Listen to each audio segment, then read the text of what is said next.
Lisa, bicara soal dengan perbandingan angka PDB pada kuartal 2 2024 dengan kuartal sebelumnya dan juga tahun sebelumnya, apakah sesuai dengan ekspektasi Anda dan bagaimanakah evaluasinya?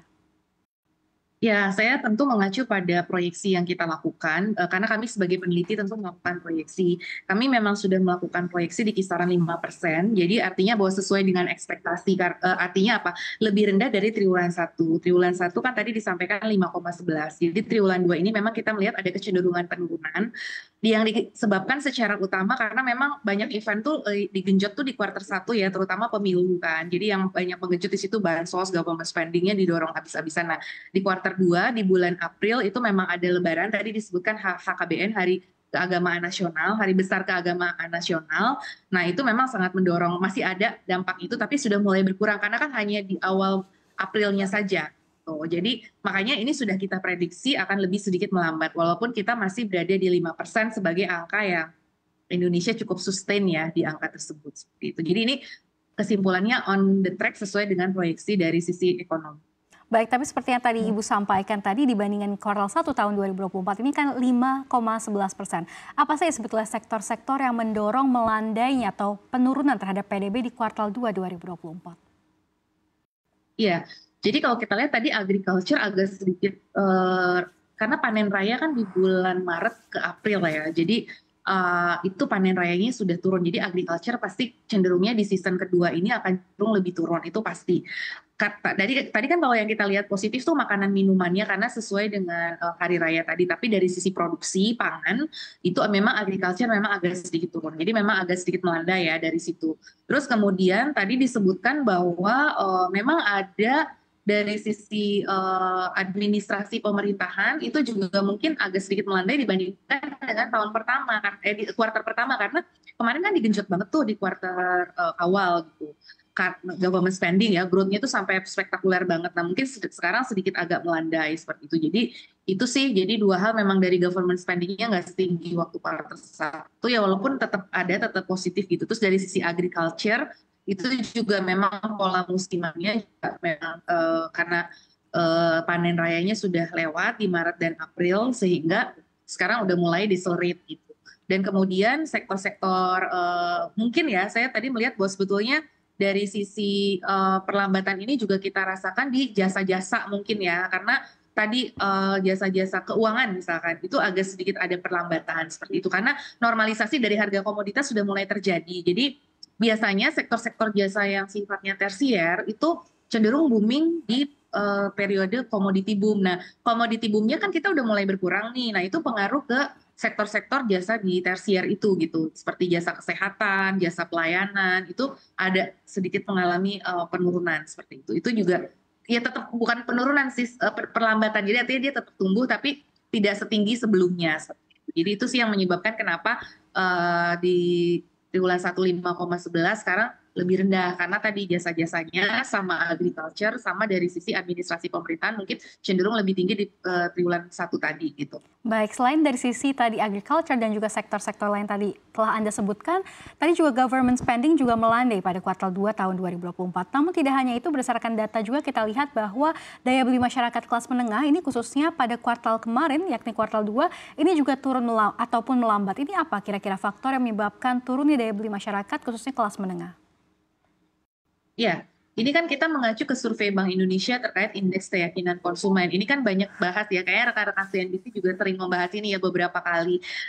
Jadi dan bukan CNBC saja ya, beberapa media itu memang fokus banget dengan daya beli kelas menengah gitu. Jadi memang ini tadi saya mengacu ke senior saya paper kemarin di media baru mengeluarkan tulisan yang sangat baik ya, judulnya dari zona makan dari zona nyaman ke zona makan.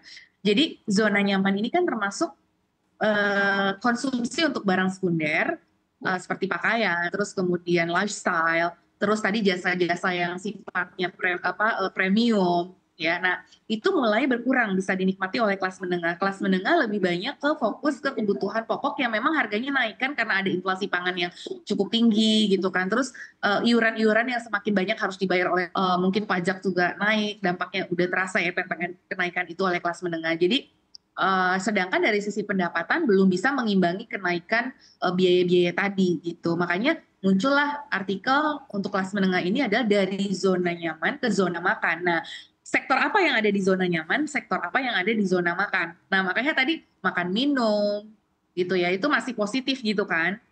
Informasi telekomunikasi masyarakat karena itu kebutuhan utama sekarang, bukan bukan tersier lagi gitu. Nah, yang tersier yang jasa-jasa tadi seperti saya bilang jasa pelayanan, orang mungkin ke spa atau ke gym itu mulai dikurangi karena itu tadi biaya-biaya dari sisi yang primernya ini sudah mulai mengalami kenaikan gitu. Nah, itu sehingga mereka daya belinya cenderung tergerus karena shifting untuk membiayai hal-hal yang lebih primer dulu. Dan jangan lupa bulan Juni itu juga masyarakat itu dananya habis untuk pendidikan. Kan masuk sekolah lagi kayak gitu ya. Itu biasanya di Juni udah mulai spend untuk ke arah pendidikan. Jadi itu dulu yang diutamakan. Nah, makanya yang tersier-tersier termasuk tadi pakaian mungkin mobil gitu ya.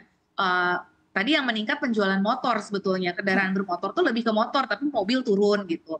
Nah itu juga yang agak terkontraksi di situ gitu. Makanya memang betul daya beli kelas menengah itu perlu diperhatikan walaupun memang diberikan catatan oleh Bappenas ya sebetulnya kelas menengah ini ada juga yang bekerja di sektor gig ekonomi yang itu belum tentu mereka menganggur ada pekerjaan tapi ya di sektor yang bukan pegawai tetap gitu ya. Nah, itu yang perlu dilihat juga karena gini, kalau bukan pegawai tetap kestabilan dari sisi daya beli itu kan menjadi pertanyaan juga. Maksudnya ada makin seasonal gitu ya. Kalau dia income-nya lagi tinggi, job-nya lagi banyak, misalkan YouTube-nya lagi banyak, pendapatannya, nah itu bisa tinggi. Tapi kalau misalkan lagi rendah ya dia juga menurun. Nah itu juga artinya dari sisi pendapatan kelas menengahnya itu polanya memang perlu kita lihat kembali semua. Dan ini memang mempengaruhi demand kepada produk-produk tadi dari zona makan ke zona apa dari zona nyaman ke zona makan itu. Baik, Bu Telisa, apakah artinya ini kondisi daya beli kelas menengah ini perlu diwaspadai oleh pemerintah melihat dengan daya beli masyarakat tadi turun pada kuartal kedua 2024? Ya, sebetulnya bukan hanya kuartal 2. Tadi kan disampaikan ya oleh yang menyampaikan tadi press release BPS itu, Bapaknya tadi menyampaikan bahwa Indonesia masih mengandalkan kepada konsumsi. Konsumsi masih terbesar, baru kemudian berikutnya PMTB, baru government spending. Tapi konsumsi itu mau bagaimanapun masih di ranking 1 penyumbang PDB kita masalahnya. Nah, makanya kenapa konsumsi ini perlu kita perhatikan. Jadi, karena apa? Kalau kita bagi masyarakat ke dalam layer, ada masyarakat kelas atas, menengah, bawah. Nah, yang paling banyak berkonsumsi sebetulnya menyumbangkan ke konsumsi memang kelas menengah. Kenapa? Karena mereka memiliki income yang cukup dan kemudian mereka bisa berkonsumsi gitu. Kalau yang bawah sebetulnya kan nggak punya income tapi ditopang oleh pemerintah sehingga mereka bisa berkonsumsi gitu.